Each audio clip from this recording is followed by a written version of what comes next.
ભાજપમાંથી ગોરધન ઝડફિયાની પણ પ્રતિક્રિયા સામે આવી છે, તે પણ જોઈ લઈશું। ભાજપ ઉપાધ્યક્ષ ગોરધન ઝડફિયાની પ્રતિક્રિયા સામે આવી છે। દેશમાં 30 વર્ષ ગઠબંધનની સરકાર હતી। મહારાષ્ટ્રની જનતાએ પણ ભાગલાવાદીને જાકારો આપ્યો છે।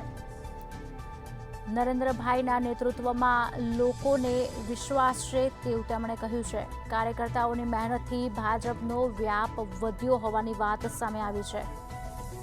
આપણે જણાવી દઈએ સમાચાર। ભાજપ ઉપાધ્યક્ષ ગોરધન ઝડફિયાની પ્રતિક્રિયા સામે આવી છે।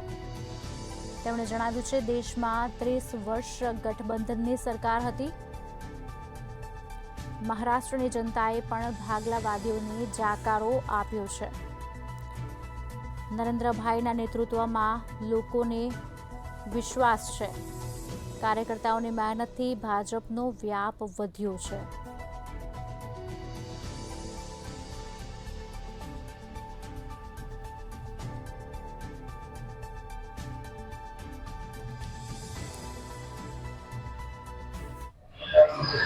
ખાસ કરીને જે પરિણામો આવી રહ્યા છે એમાં ઉત્સાહજનક ભારતીય જનતા પાર્ટી અને અમારું એલાયન્સ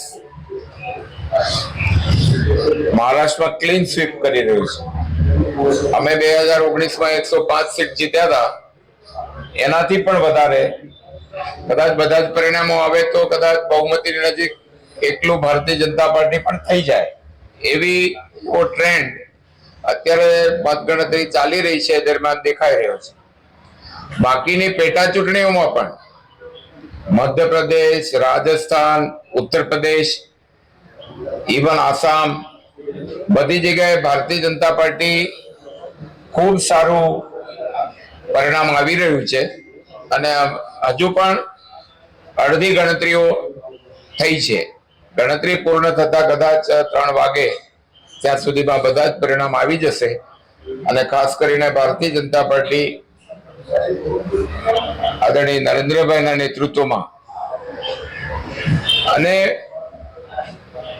નડ્ડાજીના કાર્યકાળમાં જે કંઈ પરિણામો આવ્યા છે એ લગભગ દેશમાં ભારતીય જનતા પાર્ટીનો વ્યાપ, વિશેષ કરીને અમારો જે વ્યાપ નોર્થ ઈસ્ટમાં નહોતો ત્યાં પણ ખૂબ સારી રીતે નોર્થ ઈસ્ટના પરિણામો સિક્કિમથી માંડીને જે કંઈ પેટા ચૂંટણીઓ થઈ રહી છે એમાં ભારતીય જનતા પાર્ટી ખૂબ સારો પોતાનો દેખાવ કરી રહી છે અને એનું કારણ છે કે આઝાદ ભારતના આટલા વર્ષોના શાસનમાં લગભગ વચ્ચે 30 વર્ષ ગઠબંધનની સરકારો રહી